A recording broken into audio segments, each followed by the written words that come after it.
Stephen Schwarzman is a highly successful American businessman and philanthropist. He is the co-founder, chairman, and CEO of Blackstone, one of the world's largest private equity firms, and has an estimated net worth of $38 billion. Schwarzman built Blackstone from humble beginnings with a $400,000 investment and a desire to be bigger than the rest. He is known for his ambitious drive, exceptional business acumen, and his philanthropic efforts. Schwarzman has supported initiatives in education, healthcare, and the arts, and has donated millions of dollars to various causes. He has published a book titled What It Takes: Lessons in the Pursuit of Excellence, which offers insights into his personal and professional experiences. Schwarzman's accomplishments and contributions have earned him widespread recognition as one of the most successful and influential businessmen of our time.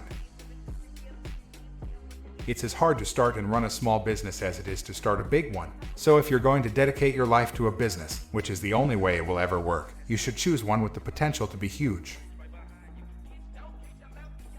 The best executives are made, not born. They absorb information, study their own experiences, learn from their mistakes, and evolve. When you face setbacks, you have to dig down and move yourself forward. The resilience you exhibit in the face of adversity, rather than the adversity itself, will be what defines you as a person. Time wounds all deals. When people see what you are offering, they should say to themselves, "My gosh, I need this. I've been waiting for this. This really appeals to me." Without that aha, you are wasting your time. You have to be ready for the pain. No entrepreneur anticipates or wants pain, but pain is the reality of starting something new. It is unavoidable. If you ever felt overwhelmed by work, I said, pass on some of your work to others. There is nothing heroic or commendable about taking on too much and then screwing it up. Far better to focus on what you can do it well, and share the rest. That's how real life works.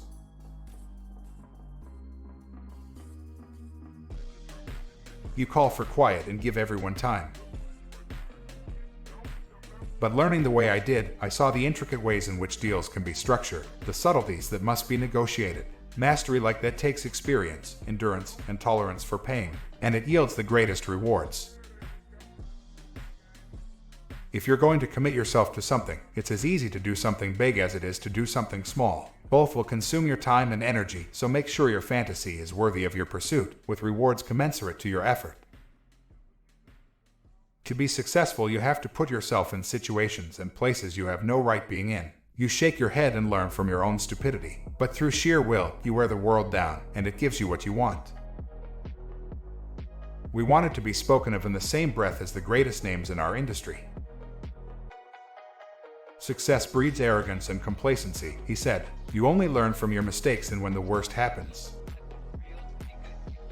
We train our professionals to distill every individual investment opportunity down to the 2 or 3 major variables that will define the success of our investment case and create value. I've always believed that it's just as hard to achieve big goals as it is small ones. The only difference is that bigger goals have much more significant consequences. Since you can tackle only one personally defining effort at a time, it's important to pursue a goal that is truly worthy of the focus it will require to ensure its success. The most important asset in business is information.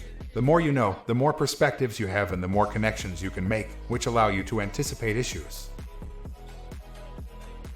I was never going to settle on offices that were less than perfect. The rewards of having a beautiful space that attracted the best people and gave our clients greater confidence in our abilities would far exceed.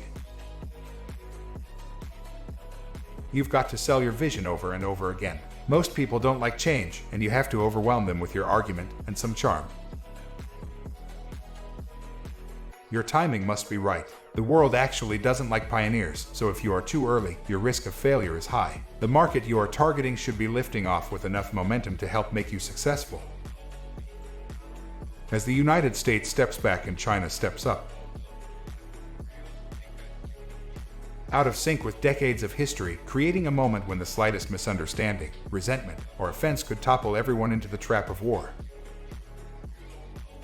Success is about taking advantage of those rare moments of opportunity that you can't predict but come to you provided you're alert and open to major changes. If you waste all your energy and goodwill in pursuit of the lowest possible purchase price and end up losing the asset to a higher bidder, all that future value goes away. Sometimes it's best to pay what you have to pay and focus on what you can then do as an owner. The returns to successful ownership will often be much higher than the returns on winning a one-off battle over price. Loose credit conditions and a rising tide can make it easy for individuals without any particular strategy or process to make money accidentally, but making money in strong markets can be short-lived. Smart investors perform well through a combination of self-discipline and sound risk assessment, even when market conditions reverse. Goldman wanted to bid as low as possible to avoid overpaying. For me, the biggest risk was not offering enough and missing out on a tremendous opportunity.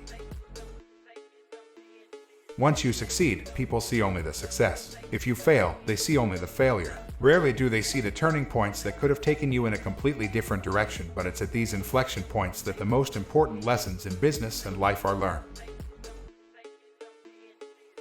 The harder the problem is, the more limited the competition, and the greater the reward for whomever can solve it.